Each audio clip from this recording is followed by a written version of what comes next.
And the person in the middle at the back.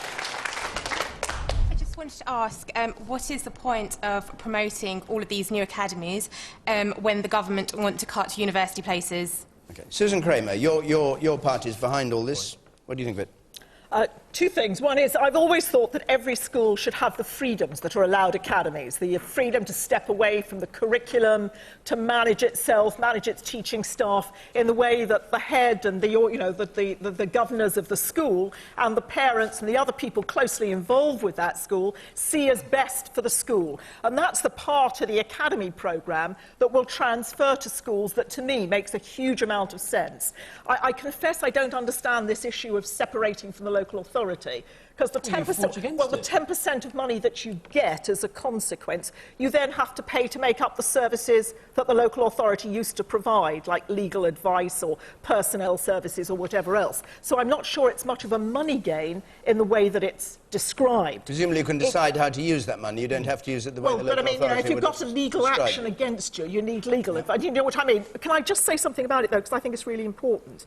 What I don't understand, and I haven't heard from anyone, and obviously I'm not part of the government or parliament now, is will there be any change to admissions? Because that's what I'm most afraid of. Well, they've been very, very vague because the number of schools that have wanted to leave local authority control in order to be able to select all right, well, let's get the answer. That aspect would worry me. John Redwood, very briefly. No, they won't be introducing selection by academic ability, if that's the what woman there on the gangway in the third row. On the basis that you've now rolled the academy programme out to include primary school and the academy system relies heavily on private investment, is it not a cheap way of privatising the education sector? Piers Morgan. Yeah, I think that's a real concern. I mean, in America, where they've had similar kind of things going on, you ended up in one school I was reading about where you had a kid turn up, I think, in a Pepsi-Cola T-shirt who was sent home because the sponsor of the school was Coca-Cola. And this is the kind of nonsense that goes on unless you're very careful. Right. Also, the thing that worries me more almost than the academy thing is this free school thing, where all these parents, these pushy little parents, are going to be popping along running these schools in a very, from what I can see, very elitist way. They tried this in Sweden. And what happened was they had huge, huge problems in racial and social division in many of those schools, and some of the others that were made free actually got worse. So there's a real issue here, and I think this area is very interesting. I went to a school in East Sussex, a comprehensive school, and it was a very good one. So it wasn't far from here at all. And you're right, you know, down here, the education's pretty good in the main. But you go into some of these inner-city schools in London, in Manchester, in Birmingham, and you see how bad some of those are. They're the ones that should be targeted right now. It is ridiculous of Max Hastings and the others here to say that Labour has been terrible for education. It hasn't. That young man was right. Labour has pumped billions into education and had a lot of success with certain schools. But there are still failing schools. They need this government's attention now, not the successful ones, to make them even more successful and even more elitist. Every international...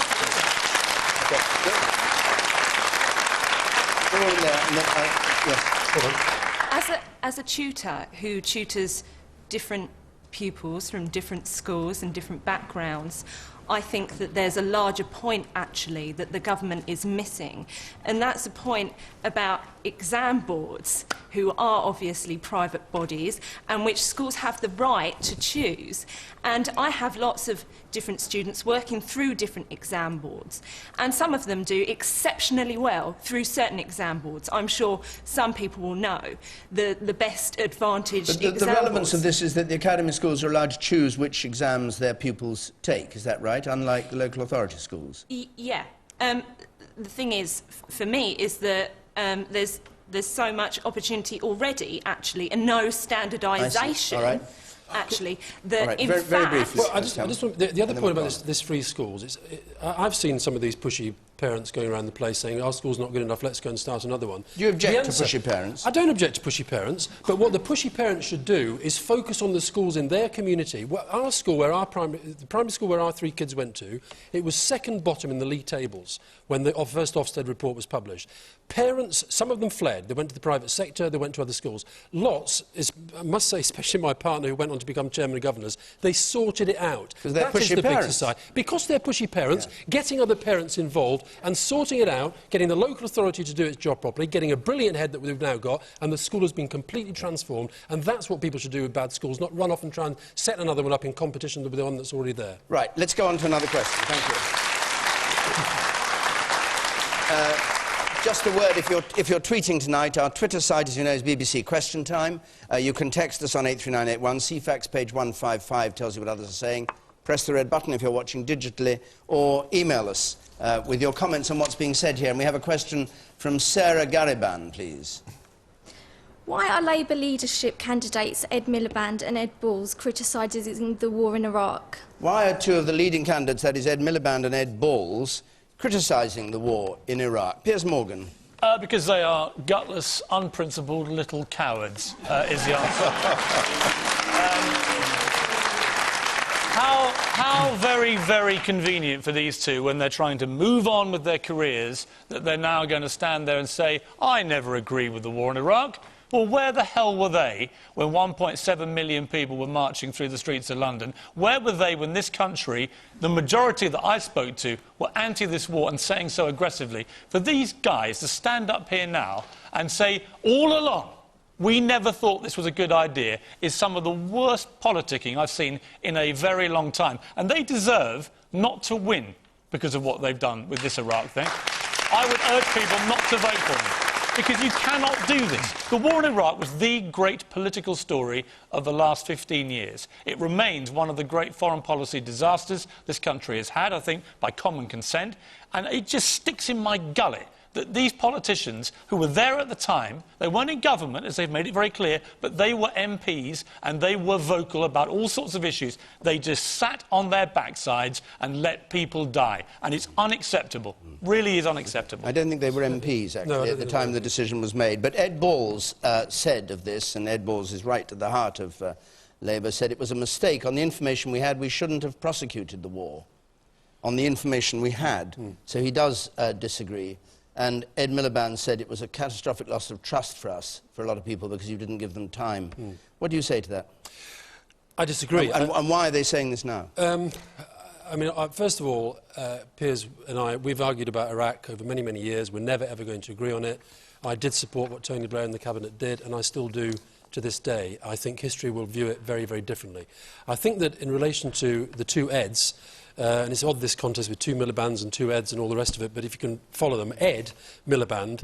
Which one are you for, by the way? I have said, and actually, to go along with what Piers just said, this has reinforced my view in this. I've said I will back David Miliband, because my view in this is who is the person most likely to beat David Cameron at the next general election.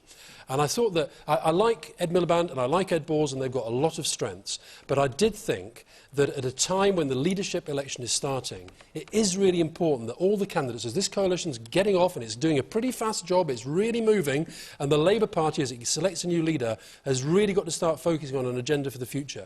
And I think that there's nobody in this room, I suspect, who hasn't made up their mind about Iraq. And I do agree with Piers that I think if there were really, really strong feelings to be voiced about it, then they certainly had the access. And I don't recall hearing the strong feelings being voiced back then. Max Hastings. Well, I was one of the useful idiots who believed Alastair Campbell and Tony Blair when they told us that Saddam Hussein had weapons of mass destruction. I'm afraid it was the last time I believed Alastair about whether it was Monday or Tuesday. You called him the most duplicitous man in public life. But he did agree to sit on the same panel. I think I said that he and Peter Mandelson were the two most duplicitous men in public life. He was one of the two most duplicitous. We've always been joined at that. That was partly, I guess, on the basis that I was one of those. I actually was a believer in New Labour before the Iraq War, and the Iraq War was what changed my mind. But do you believe that still, that he's duplicitous, that he lives in a moral vacuum?